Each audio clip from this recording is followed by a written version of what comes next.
Hey folks, it's Four Wheel RC here. Now if you've been watching my recent build videos on the Axial SCX10 2012 Rubicon, you'll know there's been some strange things going on. I'm happy to say that I think they're behind us now and we should be able to crack on and get this kit finished and get it out there and get it muddy. Today I'm talking about suspension and why it's built. I've got suspension and it's working. Okay, well it's working but not to my satisfaction. Number one, the Rubicon comes with aluminium lower links front and back. That's great, nice and strong. The upper links on the rear, this is 4-link, you can see they're really flimsy. Now that's probably not the end of the world, but I'd much rather see those in something stronger, like aluminium shaft or some strong Delrin rods. I know you can get plastic rods or your own metal rods, cut them to size and drill and thread them out and so on. I'm going to actually try to build those up using some axial parts. So we've got things here like the 70mm rods, set screws to screw them together, and some different length rods, and I'm going to work out what I need to convert those, and I'll be putting all that in the description, so if you want to do this yourself you can just follow the instructions that I'll leave and the part numbers. Axial do make a link set for the SCX10 which is quite an expensive bag of bits, but it does give you everything you need to put in aluminium upper and lower links, front and back, 4-link or 3-link depending what you want to do. Not going to buy that kit because the 2012 Rubicon has metal lower links already, and the front steering link and the drag bar, it's metal already, so I don't want to buy those parts again. So that's the back. We're just going to simply convert the 4-link upper plastic ones to metal. And secondly, this is the big gnarly problem. Here we got the transmission shaft coming to the front axle, and the upper link, this nasty flimsy plastic Y-link. If you're just having suspension going straight up and down both sides, there's no clearance problems, but if I flex the right hand side of the truck, you can see that's bashing right into that upper link there. Now I've contacted Axial technical support. They were really good and responsive, and they basically said, yeah, that happens, it shouldn't be too much of a problem. But they will send out parts to convert this to a 4-link set, so that's good news. However, the Axial solution for that is basically going to be what's done at the back, which is this brace that screws onto the axle. Fit one of those at the front, and then you have your 2 pickup points for the upper links to go in.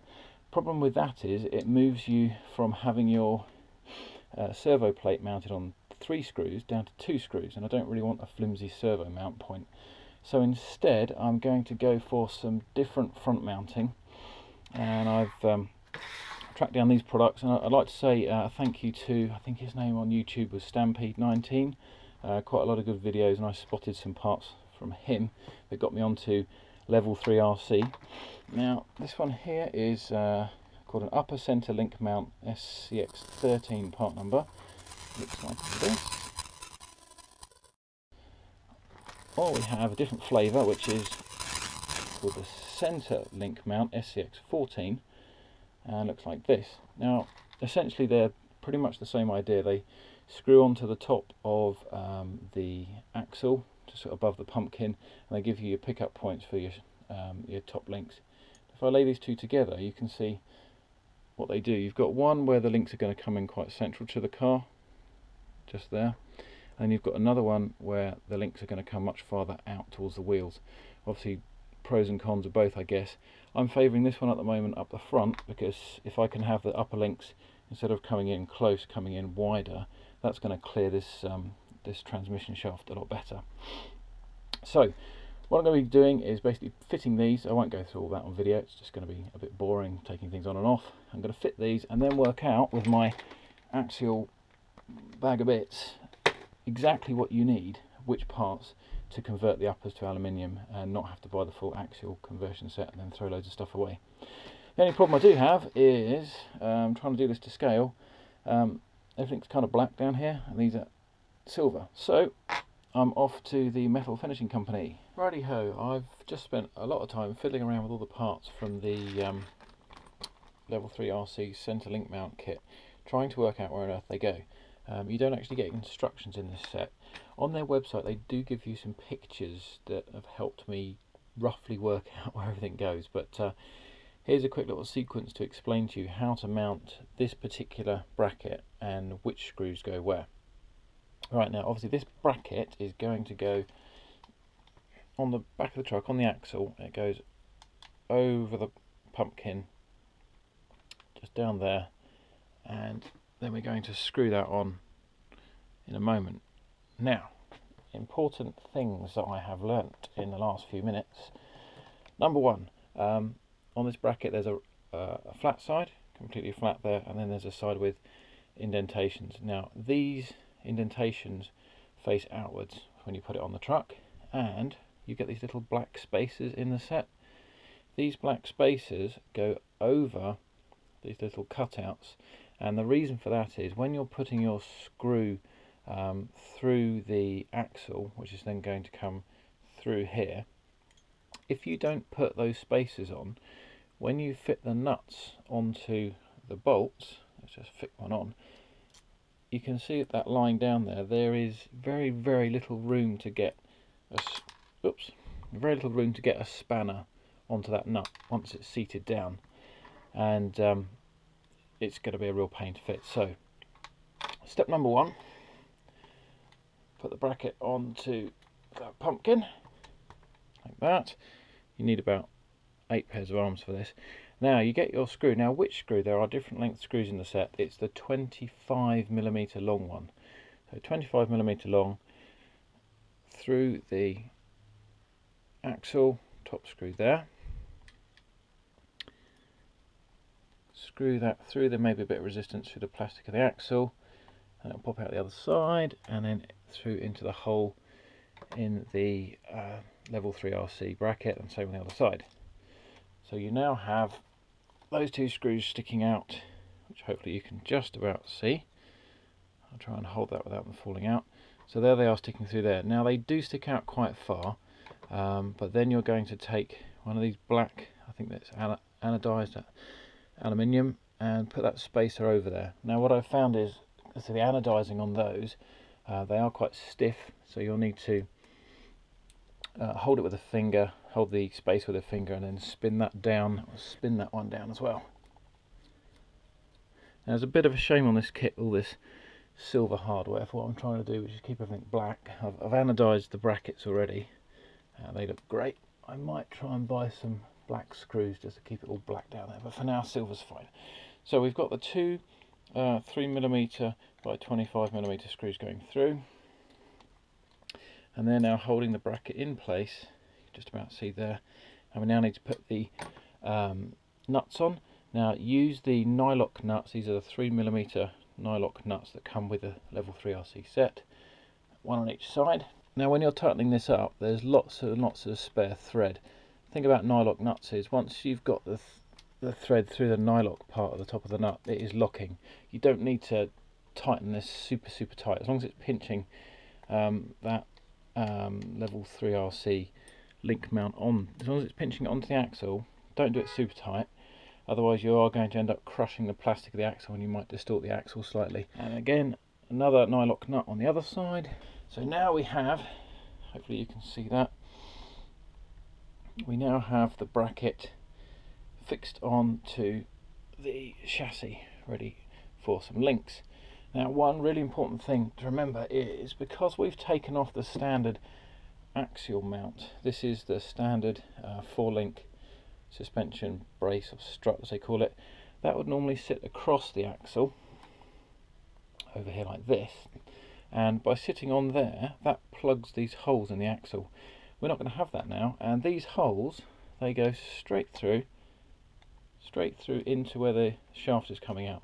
You want to plug those with grub screws, same size grub screws as fit your pinions, and what I like to do is just then put a little lick of Plasta Dip over the top. So remember to seal those up. Front screws, back screws. This is a sort of trial link I've created. Which screws do you use to mount it onto the level 3 RC mount? Well, the links are going to come through here onto the mount, and then what you need to do is to use again one of the Allen screws from the set. This is a 3mm by 20mm, and that goes down from the top all the way through. May need a bit of a wiggle, and then you're going to take one of the nylock nuts from the level 3 RC set and fit that on there and do it up. Now if I hold the axle here, you can just about see as I move the link forward and backwards, it's tilting the whole axle back and forth, and that affects the angle of the drive shaft and this joint here. Now ideally that joint will be completely straight, that'd be a nice low friction position, and then as the chassis goes up and down you're going to get a little bit of twist. Now if I had it up like that, I've got a really nasty kink here, lots of friction. If I had it all the way down like that, again nasty kink, so you want a kind of happy medium there. So if you have a short link, that's going to pull this up, you're going to kink that way, and if I have a long link, it's going to put it the other way. So I need to work out what's going to be a good length for this Rubicon chassis. Now obviously depending on the set you've got, Honcho, Dingo, whatever, you're going to have different lengths and different links. I'm going to work out what you guys need for a Rubicon with a level 3 RC set. Now that we've got the link fixed on the axle down at the bottom here, we now need to fix it up onto the chassis. Now normally what you'd have is an axial screw here. This is going through this bracket that holds on the rock bar, it goes through the chassis, and then your link fits straight on, and then there's a nylock nut on the other end. You don't quite do that with the level 3 RC set. You have to use a screw from their set. This is a 3mm diameter 25mm long screw, and that will go through this the rock bar mount and the chassis, just like the normal screw. And then on the other side you have to use one of these little silver aluminium spacers. So imagine that screw's gone through the chassis, you then put this spacer on, and then you have your link. You put the link on, and then you finish it off with a nylock nut, but this is not from the level 3 RC set. This is going to be the nylock nut that you remove off of your chassis mounting screw. So then that will go on there like that. So that's what you end up with, and the reason for the spacer is to hold the link away from the chassis so you don't get any binding as it travels up and down. Aha! SCX10s are never as simple as the instructions make me think. Right, I was just saying, let's just attach the top links. Don't forget to use the spacer for this level 3 RC mount. Oh, maybe you can see it that way. Yeah, there we go, just about. Right, this 25mm screw coming through the other side of the chassis, there's no thread left to put the nut on. Here we go, I've got the screw going in there through the rock bar mount, through the chassis. There's the spacer. Now I've got the ball joint end there, and I can't fit the nut. So I'm not sure about these spacers. And what I've found as a solution is you go back to using the original axial screw for this, and after the screw through the chassis you use one of these little guys. This is a very small 6mm spacer, or rather it's 6mm diameter, 2mm thickness, and this is AXA1414. You get 6 of these in a pack, so effectively it's a 2mm spacer. So you go through the axial screw, put this spacer on, and then you can fit your rod straight after that. I spoke slightly too soon. Minor variation up on the top here. When I was putting everything back together and just doing some final checks, I noticed, because there's a slight side-to-side travel with the whole suspension, if you compress the suspension and have it pulled over to one side, you'll notice that the top link is very, very close to the chassis rail, so that you could give it a slap on there, a bit of rubbing. So what I've done is I've taken the standard level 3 RC spacer and chopped it in half with a hacksaw, so you end up with 2 spacers like this, which are just over 4.5mm thick, and going back to the 25mm screw from the level 3 RC kit.